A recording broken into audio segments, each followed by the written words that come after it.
Otard's delusion is a serious psychiatric disorder where someone thinks they are a walking corpse. Don't you understand anything? My daughter Jin screamed at me as tears streamed from her reddening eyes. This isn't real. I'm dead.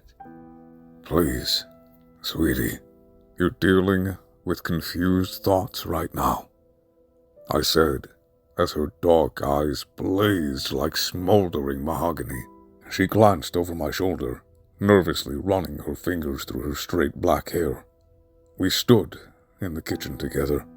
I knew Jen was watching the front door, which was only about 20 feet away through the living room. The kitchen's clean. Tiled floors sparkled in the summer sunlight, streaming in through the windows. I'm leaving. Jen spat defiantly at me, keeping her eye on the prize.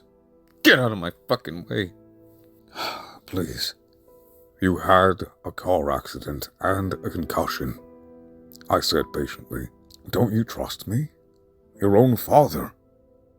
Your doctor wants you to rest and get better, and he wants you to take your pills. I want you to get better. Please, sweetie. Jin's head ratcheted toward me, her eyes widening. The tears started flowing faster and heavier from her squinting, pain-filled eyes. She muttered something disparaging under her breath about the pills. Dad, you know I love you, she said. but no one believes me. Not even you. I can prove it to you, though. I can prove it. I sighed, giving her a faint trace of a smile. Okay, so prove to me that you are actually dead, a walking corpse, I responded, trying to maintain patience. She nodded grimly, wiping away the tears flowing down her high cheekbones and long dark eyelashes. I stood there like a guard on duty, blocking the front entryway leading out of the kitchen. Jin leaned her back against the kitchen sink, apparently resting. Her eyelids clenched shut. Her long fingers started to crawl over the countertop like spiders, moving in slow, eerie jerks. She had lost so much weight that her fingers had looked sharp and skeletal. I inhaled sharply, leaning forward to watch what she would try. I had no doubt in my mind that Jin was suffering a temporary psychotic break after all. She had gotten in a terrible car crash 2 days ago that had caused a concussion. The tips of her fingers traced the metal sink. Her eyes rolled back in her head as she grabbed a sharp steak knife from the drying rack. I sprinted forward as she raised it to her neck. I shrieked at her in incomprehensible gibberish. As the sharp edge of the blade closed the distance to her throat, I leapt towards her. I jumped farther and faster than I ever imagined possible, soaring through the air as shivering torrents of adrenaline raced through every inch of my body. Even the tips of my fingers and toes seemed to vibrate with manic energy and trembling apprehension. I felt my body crush into Jen's. Her right arm went flying out to the side. Knife soared through the air before clattering on the white-tiled floor. Jen's eyes flew open, a deep sense of anger distorting her features. I would have shown you, she cried, her voice dissolving into broken shards of hopelessness. I can't die, don't you see? I can cut myself, but it just heals within a couple of seconds. She leaned close to me, as if whispering a great cosmic secret. But her eyes stayed so wide and sad. The image of them, her despair, her desperation, will be burned forever in my mind. Dad, I died during the car crash. I felt it happen. I saw myself, my crushed skull, the great gouts of blood. I could see pieces of my own brain. The car, it flipped so the passenger side was laying on the road. I heard singing from above, harmonizing voices that rang down from heaven. A tunnel of white, sparkling, spinning light formed above where I was floating, and I glanced back down at my body one last time, but now I wasn't alone. There was something slinking forward with a hunched back. The creature couldn't have been more than 4 feet tall, like some mutated dwarf from hell, I don't know. Its skin shone dull and flat, the color of old mottled steel. Black bristling quills like those of a porcupine grew from its head. It had some strange dark leather covering its whole body except for its hands and head. Its hands had small, gross little stubby fingers with black claws growing out of the ends. The creature loomed next to the car, looking down at me, my dead body in the driver's seat, with a gleam of sickening amusement. Cackling in a raspy tone, it raised its head and looked straight at me as I was floating gently in the air.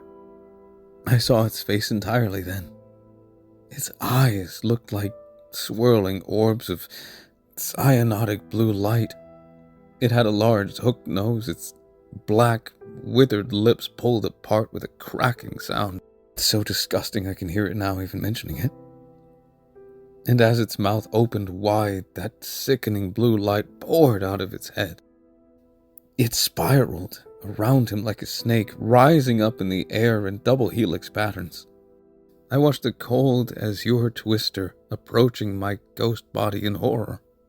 I furiously reached for the tunnel of white light above me. I tried to float up into that peaceful radiance where angelic voices sang and pain had no hold, but the cold blue tendrils grabbed my ankles and pulled me back down, despite my best efforts. I woke up in the car then, alone. I didn't have a mark on my body. How is that possible? You saw the condition of the car. No one should have been able to survive that accident. Yet not only did I survive, but I didn't even get a single scrape or a bruise. Can you explain that? Because I can't. But that wasn't it, though. When I was trying to climb straight out of the car through the shattered driver's side window, I snagged my arm on a piece of twisted metal. I winced as it bit through my skin, leaving a gash a few inches long down the side of my wrist, yet no blood. Not a single drop came out. As I glanced down at the wound, I saw the skin shifting and reforming as if it were made of latex, some self-healing material. It slowly stretched itself out, covering the crimson gash. Within a few seconds, there wasn't a sign of it. Not a mark, a scab, a scar to be seen. How do you explain that, Dad? I looked over at the bottle of antipsychotics on the counter. The doctor had written her a prescription yesterday after hearing about her experience. He had pulled me to the side and said, "This is, Look, I'm sorry to say, but this is classic Cotard syndrome. I don't know why she's experiencing it, since usually the syndrome occurs in schizophrenics or people with psychotic depression. She has no history of it either. I don't know what to tell you. I just know what it is, not why it is." And that was about all the good doctor would say. No, he said he didn't know how long it would take for her to recover. In fact, he couldn't guarantee that she would ever recover. "Why do you think this creature would target you, Jen?" I asked. "It sounds like it made you immortal and immune from injury. Why on earth would it go out of its way to do that to a total stranger, and for free, no less?" She blanched at this. Her face went pale as she heaved a deep sigh.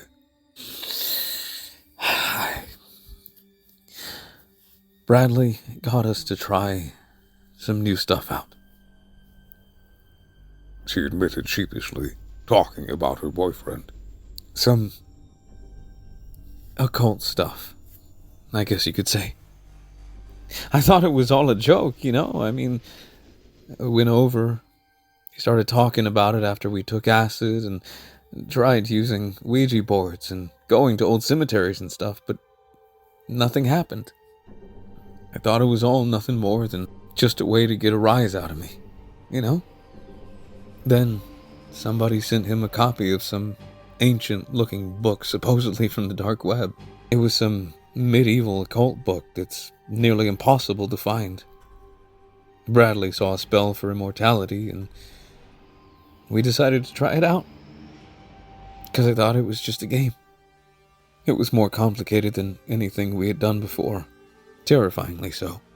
All the other stuff was... it seemed just like cheap tricks. Nothing more than a fake fortune teller with a glass ball that they claimed to be crystal. But this was so detailed. It required drops of our blood, the root cutting of a datura plant. I'm still not sure what that is. The Amanita muscaria mushroom, dirt from the grave of an infant, and some other weird stuff. We were supposed to mix it all into a broth and drink it. Bradley changed his mind at the last second, however. He got scared and he wouldn't touch it. But I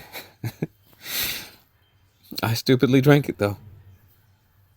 I did. I wanted to be the one to freak him out, you know? I fell into some technicolor floating sleep, and that was when I first saw the creature with the blue light shining from its eyes. For some reason, I felt a sinking feeling in my stomach as Jin recounted her story. I knew it was all insane, but the fact that she truly believed it on a subconscious level seemed obvious. I opened my mouth to try to convince her that she should take the antipsychotic pills the doctor had given her, just to see if they would help even a little, but I never got the chance. A soft, rhythmic tapping began at the front door. I glanced out of the kitchen window, but I only saw the blood-red glow of the sunset beyond. A fragrant summer breeze blew through the screen, reminiscent of flowers and freshly cut grass. Who could that be? I asked, looking at the time. It was already 8 p.m. I wasn't expecting anyone, and as far as I knew, neither was my daughter. I walked towards the front door, but Jen ran up behind me, hissing in my ear. Don't! I have a bad feeling about this. Jen, we can't live afraid of everything in life, I said as I opened the door. If only I had listened. Because once I opened the front door, I saw on the porch a hunchbacked dwarf with radiant cobalt eyes.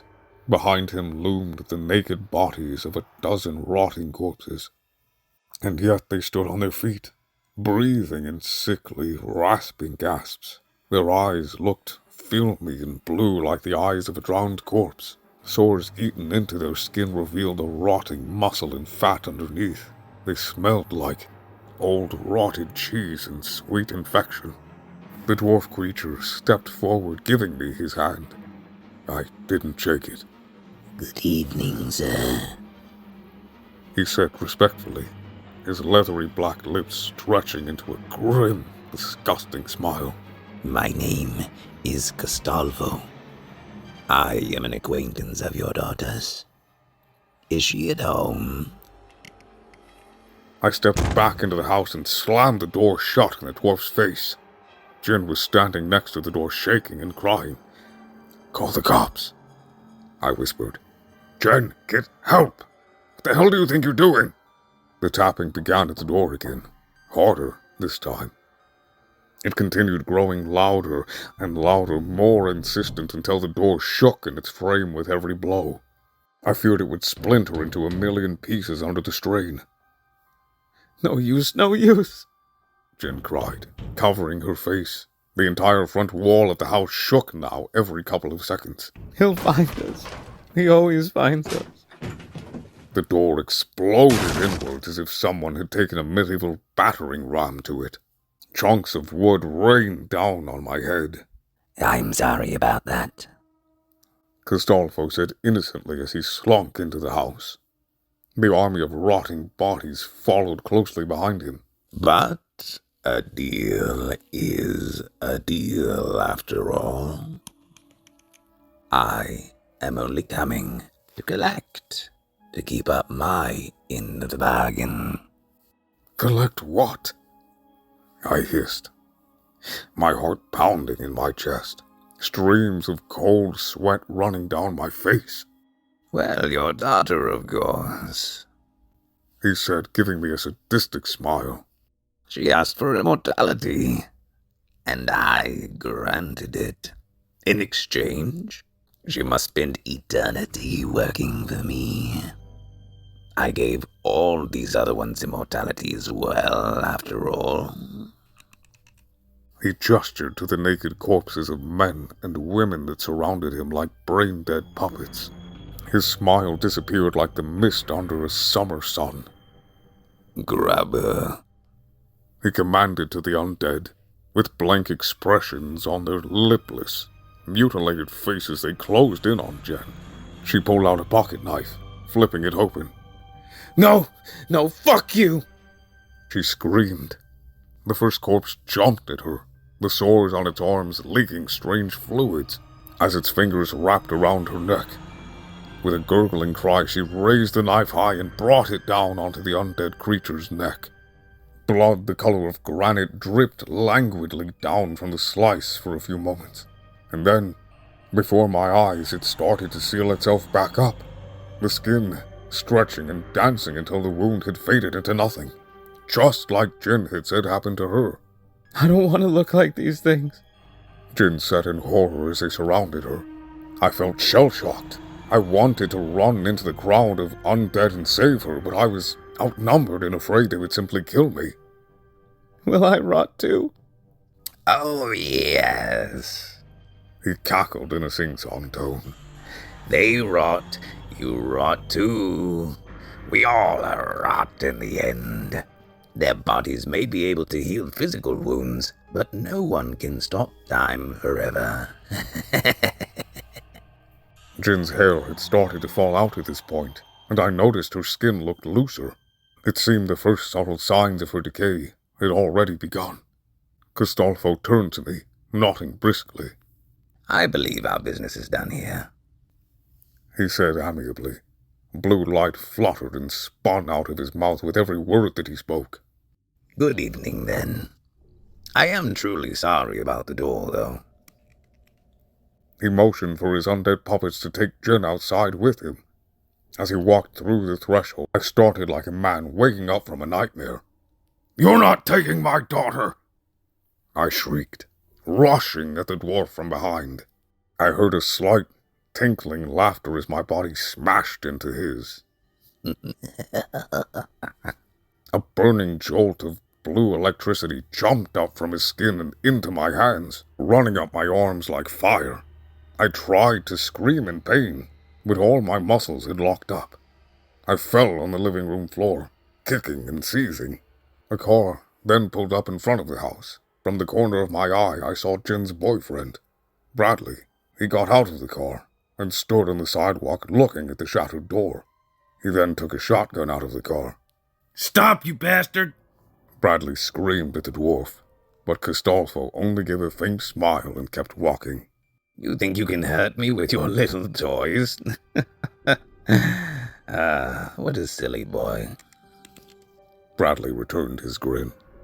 These bullets have cold iron pellets in every shot, he said with glee, firing at Costolfo. The dwarf shrieked in pain. His quarter-sized holes opened up all over his body. Black blood spattered the white pillars of the porch. The undead rushed forward to protect their master, swarming towards Bradley. He kept firing, dropping 3 of them on the way, but the others knocked him down. Crawling on all fours, they surrounded him, ripping at his flesh with their rotted, jagged teeth. He gave a cry of pure agony as one started eating his eyes. Jen was crying on the front porch where they had dropped her. I ran over to her, grabbing her by the arm. "Time to go," I whispered, pulling her towards the garage in my SUV. I pushed her into the passenger seat and started the car, peeling out of there as fast as I could. As I looked back, I saw the remains of Bradley's body. That brave boy, trying to save my daughter, putting his life at risk. He lost his life for us. But he did some serious damage to that thing.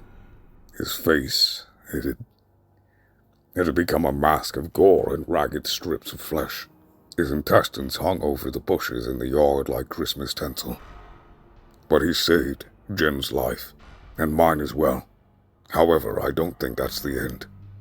I have a feeling that Castolfo will be back, and next time, he'll be prepared.